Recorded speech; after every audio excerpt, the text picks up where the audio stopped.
বাংলাদেশ উন্মুক্ত বিশ্ববিদ্যালয়ের সকল শিক্ষার্থীকে আন্তরিক শুভেচ্ছা, অভিনন্দন ও সালাম জানিয়ে শুরু করছি আমাদের আজকের ভিডিও। আসসালামু আলাইকুম।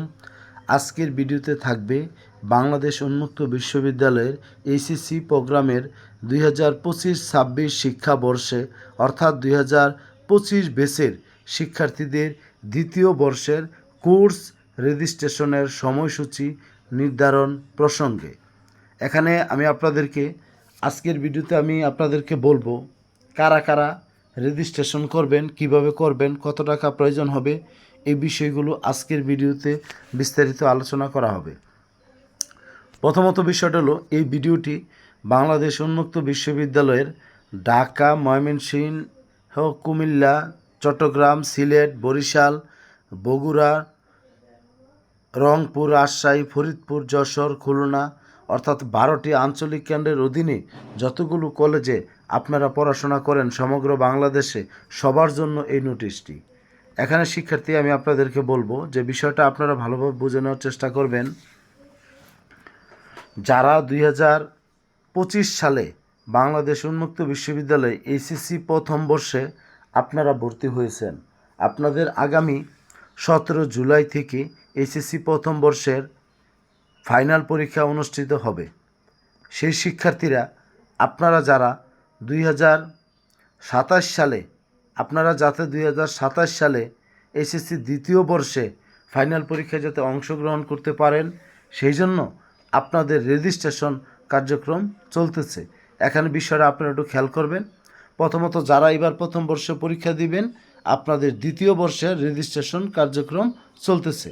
এখানে আপনারা বিষয়টা একটু দেখে নেবেন যে আপনার দ্বিতীয় বর্ষ রেজিস্ট্রেশন 2025 ব্যাচ যারা প্রথম বর্ষে পরীক্ষা দিচ্ছেন, আপনাদের দ্বিতীয় বর্ষে আবার প্রথম বর্ষে ভর্তির সময় যেভাবে আপনারা টাকা জমা দিয়ে রেজিস্ট্রেশন করে আপনারা পরীক্ষায় অংশগ্রহণ করতে যাচ্ছেন, একইভাবে দ্বিতীয় বর্ষ আপনাদের রেজিস্ট্রেশন করতে হবে।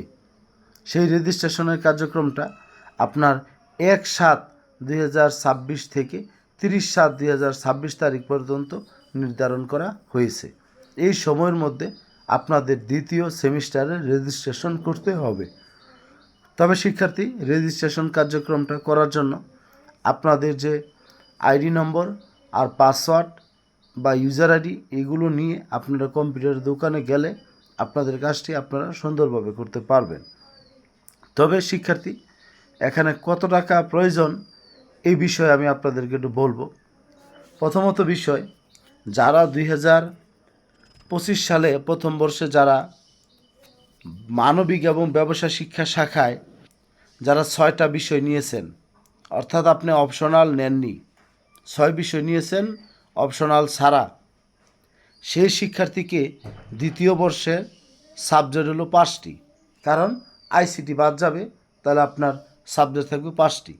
সেই 5টি বিষয়ের জন্য মানবিক এবং ব্যবসা শাখার শিক্ষার্থীদের জন্য 4,000 টাকার মতো আপনার প্রয়োজন হবে। সেটা হলো মানবিক এবং হলো ব্যবসা শিক্ষা শাখার শিক্ষার্থীদের জন্য। আর যদি শিক্ষার্থী আপনি 25 সালে 7 বিষয় নিয়ে থাকেন, তাহলে এই বছর আপনার 6 বিষয়ে রেজিস্ট্রেশন করতে হবে। সেই 6টা বিষয়ের জন্য আপনাকে 4,600 টাকা দিতে হবে। তাছাড়াও আবার বিজ্ঞান বিভাগের শিক্ষার্থী যারা, আপনাদের যদি গত বছর যদি আপনারা 6 বিষয় নিয়ে থাকেন, তাহলে এই বছর আপনারা 5 বিষয় রেজিস্ট্রেশনের জন্য 4,400 টাকা প্রয়োজন হবে। আর যদি 7 বিষয় নিয়ে থাকেন, তাহলে এইবার হবে আপনার 6 বিষয়, তাহলে সেই ক্ষেত্রে 5,000 টাকার মতো খরচ হবে। তাহলে আমরা বুঝে গেলাম, বিজ্ঞানে যদি আপনার সাবজেক্ট 5টা হয় 4,000 টাকা, আর সাবজেক্ট 6টা হলে 4,600 টাকা। আর ব্যবসা এবং মানবিকে 5 বিষয়ের জন্য হলো 4,000, আর 6 বিষয়ের জন্য হলো 4,600 টাকা।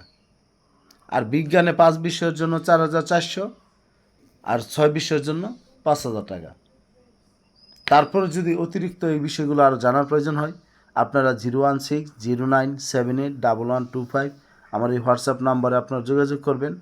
আপনারা তাহলে আমি আপনাদেরকে বিস্তারিত আরও বলে দেবো। আপনারা মেসেজ দেবেন, ফোন না দিয়ে মেসেজ করে রাখবেন, ইনশাল্লাহ আমি আপনার প্রশ্নের উত্তর আমি আপনাকে দিয়ে দিব। আরেকটা বিষয় আমি আপনাদেরকে বলি, বলবেন এগুলো না বললে কি হয় না, আমি আসলে এগুলো জানা এই কারণে, আমাদের বাংলাদেশ উন্মুক্ত বিশ্ববিদ্যালয়ের অনেক শিক্ষার্থীরা রয়েছেন যাদের কাছ থেকে দেখা গেছে যে সমন্বয়কারীরা অতিরিক্ত টাকা দাবি করবে। সেই জন্য আপনাদের কাছে যেন অতিরিক্ত টাকা যেন না নিতে পারে, সেই জন্য আপনাদের সঠিক ধারণাটা দিয়ে রাখতেছি, যাতে করে আপনাদের কাজটা আপনারা করতে পারেন। তবে যদি 100 টাকা বা 200 টাকা অতিরিক্ত বেশি চায়, সেটা আপনারা দিতে পারেন, কারণ আপনাদের রেজিস্ট্রেশনের কাজটা যদি করে দেয় সেই ক্ষেত্রে আপনারা দিতে পারেন, কিন্তু তার অতিরিক্ত কোনোভাবে আপনারা টাকা দিবেন না। প্রয়োজনে আপনারা চেষ্টা করবেন নিজের কাজটি নিজে সঠিকভাবে করার জন্য। যাই হোক, আসলে অনেক কথা বলে ফেলেছি। আপনাদের সকলের সুস্বাস্থ্য ও দীর্ঘায়ু কামনা করে এখানেই শেষ করছি। ভালো থাকবেন সবাই। আসসালামু আলাইকুম।